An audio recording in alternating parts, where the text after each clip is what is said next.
Hello and welcome back to What's Happening in Austin Real Estate.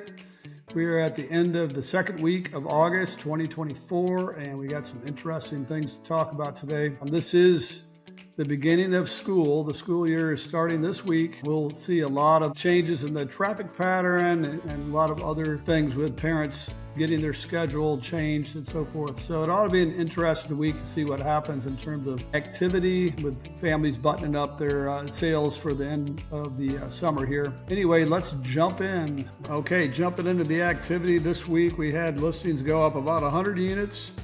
We're still bouncing around that 12,002 to 12,400 range in terms of number of total listings. So it's remained pretty flat for the last several weeks. And we look at what's happened last week in terms of new active versus new pending properties. You can see where our new actives have steadily increased for the last couple of weeks, with 873 new listings last week, whereas the number of new pendings has gone down slightly every week for the last 4 weeks, down to 735. So that activity level is as low as it's been. Well, we had, of course, July 4th weekend, it was pretty slow, but it's the lowest activity we've had really since way back here in week 3 of January. So you can see the market is shifting into the fall market already, even though we're still in summer, and let's see how that affects everything else. We've seen a fair number of price reductions here, people wanting to sell their home before the end of summer, and then the all-important absorption rate. How long would it take to eat up all the inventory at the current level of activity? We went from 16 weeks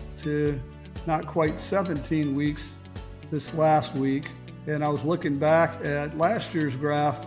You can see how these 2 weeks the absorption rate went way up. This was Labor Day weekend. Well, 3 weekends from now, we'll be in Labor Day. We'll probably see something very similar. Project that we'll have some good activity, and then Labor Day is traditionally the shift from the summer to the fall market, and we'll just see what is in store for us. One of the important things that I've seen is interest rates have gone down. Freddie Mac reports interest rates every week, and this week we've seen the rates drop to the lowest level in 1 year. In fact, if we look at the chart here, you can see where rates just really came down. In fact, they came down a whole quarter of a point just in the last week. We're down to 6.47 on the 30-year rate. So that's good news. We think that we'll get some traction there. It'll be a couple weeks before it sinks in with the buying public. And when rates go down, people want them to go down even further. That's a significant change in what we had, and we think that that will be great for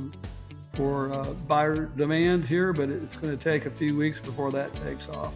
If you're a seller right now, I would go ahead and make sure you got your price strategy right, and we'll do a double down on our marketing efforts, get your home sold. If you're a buyer right now, rates are better, they've improved, and the supply is plentiful, so you have more of a choice out there. So if you have any need for advice in real estate, be sure to get a hold of one of our professionals here at the JW team. And until next time, have a great week.